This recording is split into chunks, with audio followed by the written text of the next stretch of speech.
Hola, soy Yeleni Mejía Alcíbar, estudiante de la carrera de Pedagogía de la Lengua y la Literatura nivel 2 en la Universidad Laica Eloy Alfaro de Manabí. Hoy les voy a presentar mi portafolio virtual de la materia de Ecología del Desarrollo Humano, Socialización, Aprendizaje y Subjetividad, con la maestra Joana Bello Piuguabe. Durante el primer parcial, perteneciente al periodo 2021-1, pudimos ver dos unidades, las cuales se repartieron en temas que se fueron dando cada uno por semana.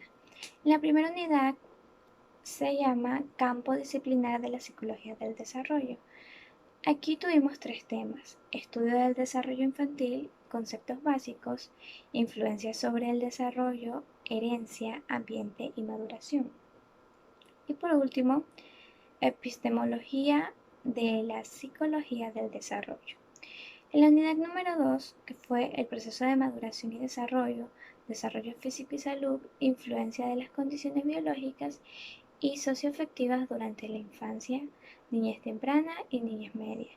Esta va desde los 0 meses hasta los 11 años, los cuales son concepción, embarazo y desarrollo prenatal, nacimiento y el bebé recién nacido, desarrollo físico, cognoscitivo y psicosocial en la infancia, desarrollo físico, cognoscitivo y psicosocial en la niñez temprana, desarrollo físico, cognoscitivo y psicosocial en la niñez media. Introducción.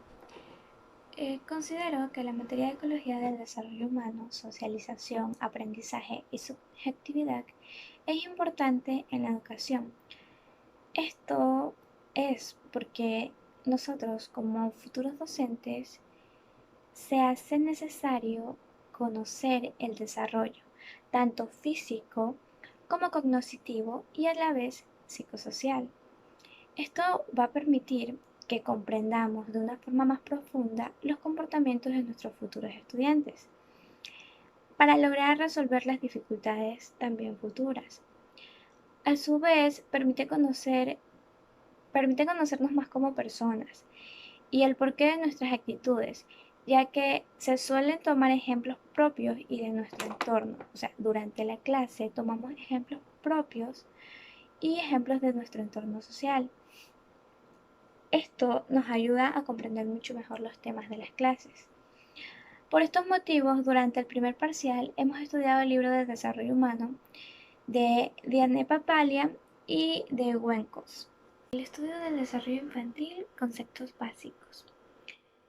Al principio, en el tiempo medieval, a los niños se los miraba como adultos en miniatura. Posteriormente, en el siglo XVI, la Iglesia pasó a verlos como seres frágiles y a su vez como una especie de algo satánico. Esto debido a sus instintos innatos.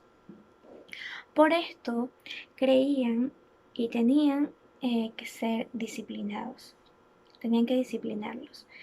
En el siglo XVII y XVIII, John pasó a ver al niño como una hoja en blanco, el cual tenía que ser escrito por el adulto.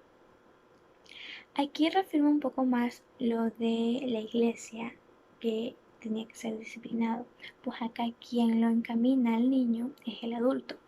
En el siglo XIX y a principios del siglo XX, eh, Piaget postuló que el desarrollo del pensamiento permite que el niño acceda y se adapte de mejor manera al ambiente. Posteriormente, a partir de esta teoría, apareció Hall en el siglo XX postulando o argumentando que el niño repite la historia evolutiva. Esto quiere decir que el niño hace lo que ve, imita. Luego, también a partir de esto aparecieron varios científicos que se encargaban o que se dedicaron a hacerles estudios a sus hijos. Es decir, apuntaban o monitoreaban cada uno de sus comportamientos para así poder entenderlos. Esto día a día lo hacían mediante videograbadoras y y llegaron a escribir varios diarios postulando sus distintas teorías en base a la observación que hicieron en sus hijos. Durante esta semana realizamos un foro virtual en la plataforma de la universidad, el cual se puede evidenciar en la siguiente diapositiva. Las influencias en el desarrollo: herencia, medio ambiente y maduración. Si bien es cierto, los estudiosos del desarrollo afirman y consideran que todos los seres humanos pasamos por procesos universales. Pero, si bien es cierto, no todas las personas somos iguales. Es decir, tenemos ciertas diferencias individuales. Lo que crea estas diferencias individuales va a ser distintos factores, como lo son la herencia, el medio y la maduración. Para definir rápidamente, herencia son los rasgos o características innatos. Esto es lo que heredamos directamente de los progenitores. Es decir, pueden ser características tanto físicas como de carácter. Puedo heredar las cejas de mi papá y el carácter de mi mamá. Bueno, a su vez, el medio ambiente. Esta es la totalidad de las influencias sobre el desarrollo, que no son hereditarias, sino fruto de la experiencia. Esto es que a medida con que uno va creciendo, con que van pasando las horas o los días, es la experiencia que uno va ganando. La maduración. Esta es el desenvolvimiento de una secuencia natural de cambios físicos y conductuales. El ejemplo más claro de la maduración, especialmente de la maduración física, es el proceso por el cual se pasa el proceso de la menstruación, donde el cuerpo recibe varios cambios físicos que son muy notorios. Este es uno de los ejemplos más claros de maduración. Otro factor que influye en el desarrollo es el contexto de desarrollo. En este se incluye lo que es la familia. Por ejemplo, tenemos la familia se divide en familia nuclear, que es lo básico, papá, mamá e hijos, ya sean biológicos, adoptados o hijastros, y la familia extendida, que pues su nombre mismo lo dice, se extiende, viven otros familiares, viven juntos o cerca, o especialmente en un mismo hogar.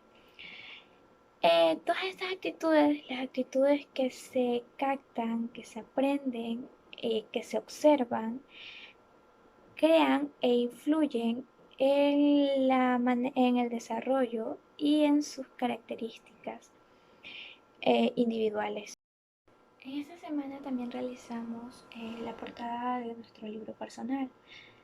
La principal característica de esta tarea era mostrar lo que es eh, la herencia, el ambiente y la maduración en base a nuestra propia experiencia y a la vez delimitar las etapas del desarrollo, contando nuestra historia de forma creativa.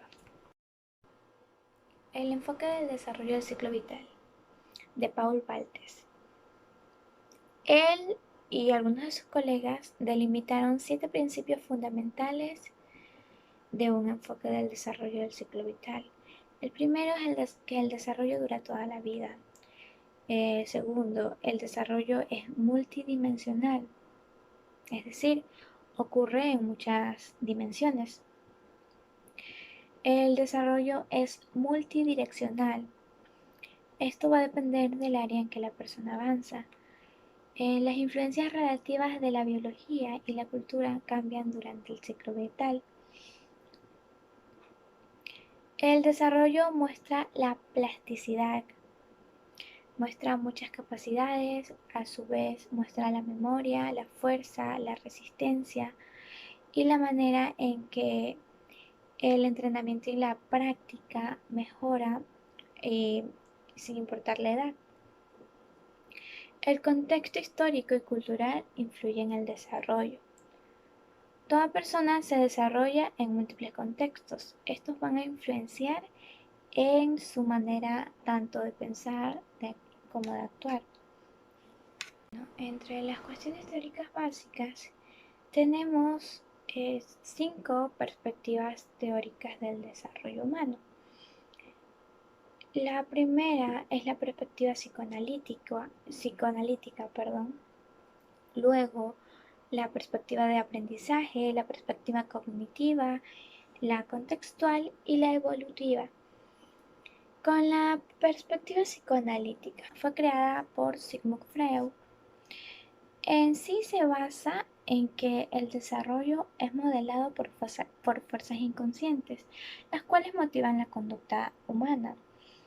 Se divide en etapas, en 5 etapas, las cuales son oral, anal, fálica, latencia y genital. Se divide más bien por los impulsos que el niño crea.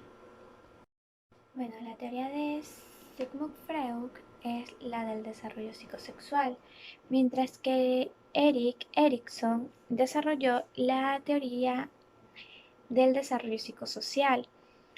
Esta se basaba más en un versus, pero también en etapas, como confianza básica versus desconfianza, autonomía versus vergüenza y duda, iniciativa versus culpa, laboriosidad versus inferioridad, identidad versus confusión de identidad, intimidad versus aislamiento, creatividad versus estacionamiento, integridad versus desesperación. Bueno, en la concepción se ve el código genético donde que es el ADN. Esto es por herencia, tanto del padre como de la madre, que mediante cromosomas forma el ADN. Y así forman nuestros genes. Al determinar el sexo del bebé, esto ocurre en el momento de la concepción existen 23 cromosomas del óvulo y 23 del espermatozoide, los cuales forman 23 pares. De estos 23 pares, 22 son autosomas, es decir, no tienen sexo, mientras que uno de estos pares queda con los cromosomas Y o X. El cromosoma X pertenece al óvulo, mientras que el cromosoma Y pertenece al espermatozoide. Es decir, si se unieron dos cromosomas X, el bebé será mujer. Y si se unieron un cromosoma X más uno Y, este resultará varón. En el periodo prenatal tenemos la gestación, que es el periodo entre la concepción y el nacimiento. También tenemos lo que es la edad gestacional. Esto se toma en cuenta desde el primer día del último ciclo menstrual de la madre. En el desarrollo prenatal tenemos 3 etapas. La primera es la etapa germinal. Esta ocurre durante las primeras 2 semanas del desarrollo prenatal y se caracterizan por la rápida división celular y la formación de blastocitos e implantación en la pared del útero. Luego le sigue lo que es la etapa embrionaria. Esta ocurre desde las 2 a las 8 semanas, de gestación. Su principal característica es el rápido crecimiento y el desarrollo de los principales aparatos y sistemas orgánicos, como lo son el sistema respiratorio, el aparato digestivo, el sistema nervioso. La última etapa es la etapa fetal. Esta ocurre desde las 8 semanas hasta el nacimiento. Una de las características principales es que ya empiezan a aparecer las células óseas. También hay un gran incremento de la diferencia de las partes del organismo y crece notablemente el nacimiento y el bebé recién nacido. El parto normal ocurre después de un periodo preparatorio de aparición. Esto quiere decir que el cuerpo empieza a prepararse para el momento de parir. El proceso de parto consta de 3 etapas: la dilatación del cuello uterino, el descenso y salida del bebé y por último la expulsión del cordón umbilical y la placenta. Bueno, el periodo neonatal es una gran transición para el niño, pues el bebé pasa de la vida intrauterina a la extrauterina. Para esto, todos sus aparatos sufren un gran cambio, pues dejan de depender de la madre para pasar a ser más independientes. Si un bebé no respira a los 5 minutos, él pasa a tener o sufrir una lesión cerebral. Se le califica a los niños en la escala de Acar, que se trata de valorar su comportamiento y calificar cómo se va a adaptar a la vida extrauterina. Bueno, en el desarrollo físico, principalmente el amamantamiento proporciona muchas ventajas de salud y beneficios cognitivos y sensoriales. El crecimiento físico normal y el desarrollo sensorial y motriz proceden de acuerdo con los principios cefalocaudal y próximo distal. Los bebés normalmente con sobrepeso no corren un riesgo especial de ser adultos obesos. Esto si sus padres no lo son. Cuando hablamos del enfoque cognitivo en la infancia, nos encontramos con 6 enfoques. El enfoque conductista, que se encarga de los mecanismos básicos del aprendizaje.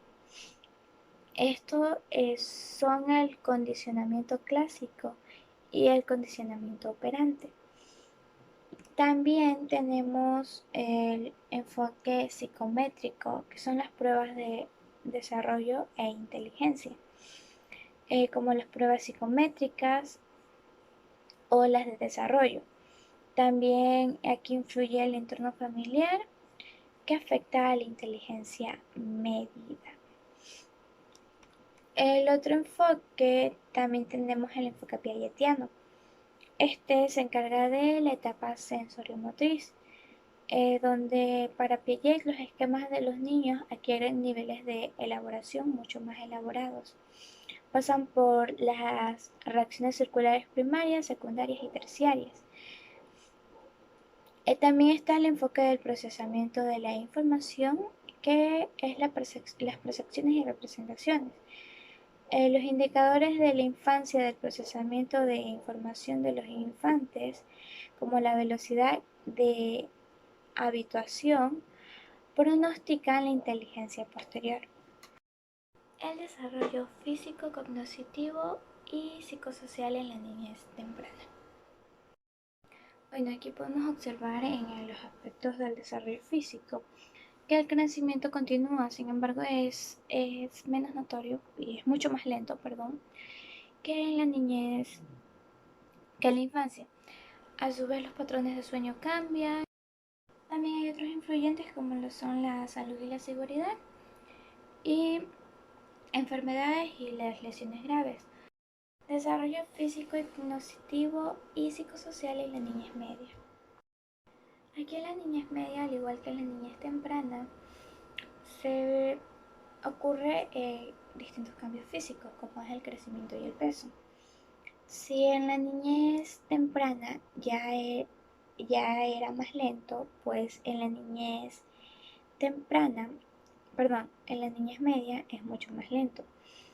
La nutrición, sus calorías aumentan y a su vez en la salud y condición física y seguridad, el- la mayor seguridad que se le puede dar a los niños son las vacunas, pues al inmunizarlos se los protege y se baja la tasa de inmortalidad. También existen otros factores como lo son las lesiones graves o algunas enfermedades como lo es la obesidad o la diabetes, que puede ser por herencia y también debido a la mala alimentación y el sedentarismo que ya se da en los niños, a las altas horas del teléfono, a la poca actividad física debido a las tareas o a aparatos tecnológicos. Bueno, cuando hablamos del desarrollo cognitivo, también se enfoca, también habla del enfoque piagetiano, donde el niño de las operaciones concretas. Entre los 7 y los 12 años, el niño se encuentra en la etapa de las operaciones concretas. Son menos egocéntricos que antes y son mucho más competentes en las tareas. El desarrollo psicosocial. El yo en desarrollo en esta etapa, el autoconcepto que se crea adquiere un mayor realismo. Y según Piaget, los niños forman sistemas representacionales en esta etapa. A su vez, en la familia, los niños en la edad escolar pasan menos tiempo con sus padres y pierden un poco más la cercanía que tenían hacia ellos. Reflexión. Los aprendizajes adquiridos durante estas 8 semanas no solo me parecen interesantes, sino también importantes. Comprender a otros individuos y a sí mismo nos conduce hacia la empatía. Como futuros docentes estamos obligados a involucrarnos en el comportamiento y por ende en la vida de nuestros alumnos, lo cual se facilita al comprender su desarrollo. Mi proyección es que, considerando que la empatía es una de las muchas virtudes que un docente debe tener, aprender sobre el comportamiento de los individuos y tratar de entenderlos es necesario. Es por esto que me encantaría aprender más sobre el desarrollo humano y el comportamiento de la mente humana. Si bien es cierto, no todas las personas somos iguales, pero sí tenemos características clínicas generalizadas o universales que podemos llegar a entender y como docentes no solo podemos, sino que también debemos. Muchas gracias.